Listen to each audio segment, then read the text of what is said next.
presenting history's best on PBS. Funding for the 50 Years' War, Israel and the Arabs, was provided by the Corporation for Public Broadcasting and PBS viewers like you.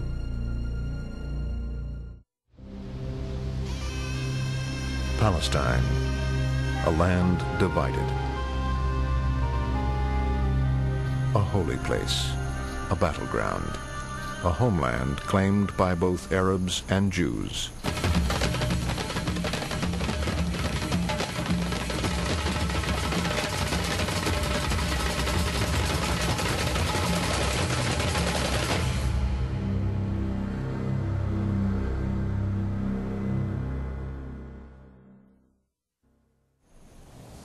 By 1947, the lines were drawn. To the Jews, Palestine is their traditional and spiritual home, the promised land. But the majority of the inhabitants of Palestine are Arabs. They too regard Palestine as their rightful home. But with the end of the war, into Palestine ports came ship after ship crammed with illegal immigrants, refugees from recent persecution in Germany, Austria, Poland, Belsen, and Dachau. The Arabs, fearful of becoming a minority, persuaded the British to limit Jewish immigration. Jewish extremists attacked British troops, wrecked government buildings, blew up trains and ships. And so Palestine remains a place of martial law, where all go their ways only under watch, where the innocent must suffer with the guilty. Great Britain had ruled Palestine for 3 decades. After years of strenuous but unavailing effort, His Majesty's government have reached the conclusion that they are not able to bring about a settlement in Palestine based upon the consent of both Arabs and Jews, and that the mandate is no longer workable. A York transport landing at Leda Airport brings delegates to the United Nations Special Committee on Palestine. The UN committee considered the partition of Palestine into a Jewish and an Arab state. On the shoulders of these delegates rests a heavy responsibility. But the Arabs did not want to talk to the committee. They wanted nothing to do with the Jews.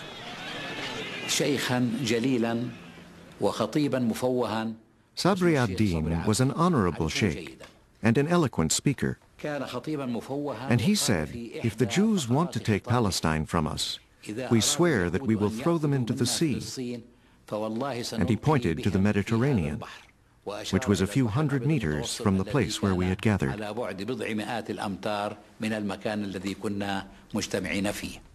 The Arab leadership believed that if a partition was imposed, they could reverse it by force. Jamal Husseini, the chairman of the Arab Higher Committee, said that only 400 to 500 riflemen can easily take over Tel Aviv.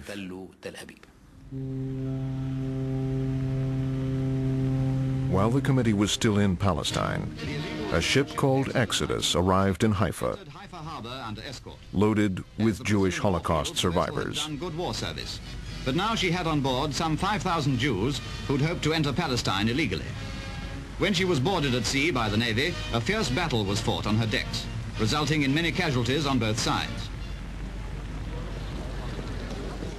The UN committee saw firsthand the immigrants' despair when they were forced to return to Europe.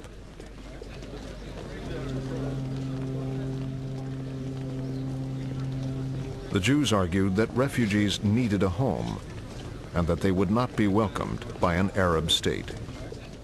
The UN committee agreed. They recommended that Palestine be partitioned when the British pulled out. We felt that what had happened to the Palestinians was unjust, and that the division of Palestine was not fair.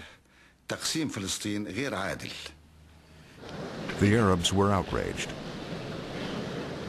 We had a man called Mustafa Mu'min who managed to penetrate literally into the circle of the Security Council to read a letter written in the blood of several thousand Egyptian Muslim brothers denouncing Israel and the support of Israel and so on. You all know Now, to vote. Those who are in favor will say yes. Those who are against will say no.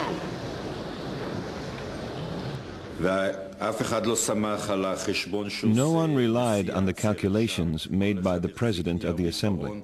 Each person held his own pencil and piece of paper and calculated whether or not there was 2/3 for the partition or not. The United Kingdom, abstain. The United States, yes. Uruguay, yes. Venezuela. And towards the end, during the last countries, USA, Venezuela, etc., we found there was 2/3. We jumped from our places with joy. We wept, we hugged, we kissed. The resolution of the DUC Committee for Palestine was adopted by 33 votes, 13 against, 10 abstentions. I was glad. I was very glad. Because for me, it was important that the UN, according to the Decree of Nations, was granting the Jews, I'd say the Zionists, an independent country on the land of Israel. And I thought in my heart, history is turning a huge page.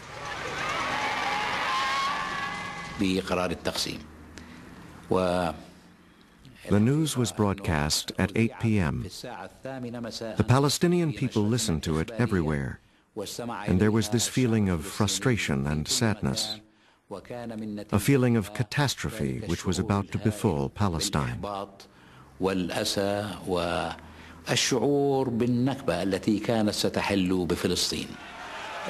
Riots and demonstrations started everywhere.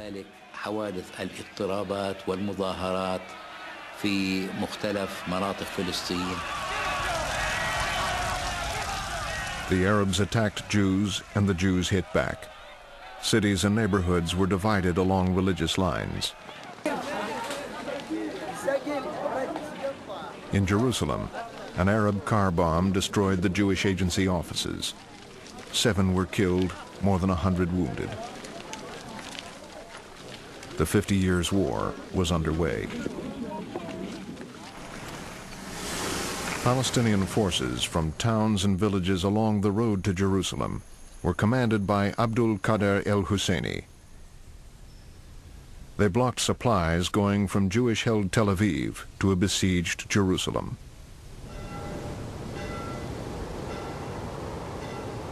Keeping the Jews of Jerusalem supplied was the first priority of the Jewish army, the Haganah. They tried to defend the convoys.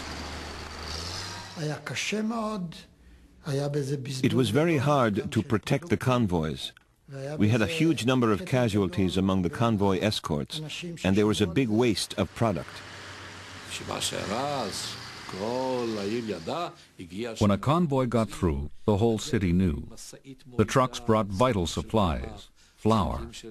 We really needed matches and cigarettes. Can you imagine soldiers without cigarettes? We were kept alive by the convoy from Tel Aviv.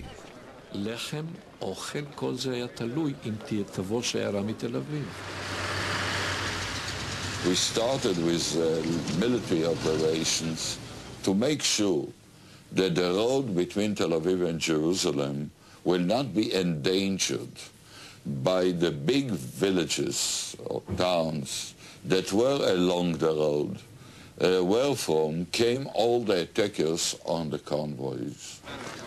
A special Haganah brigade was formed to open the road to Jerusalem. The system was to attack the village, to give warning to the civilians, to destroy the village.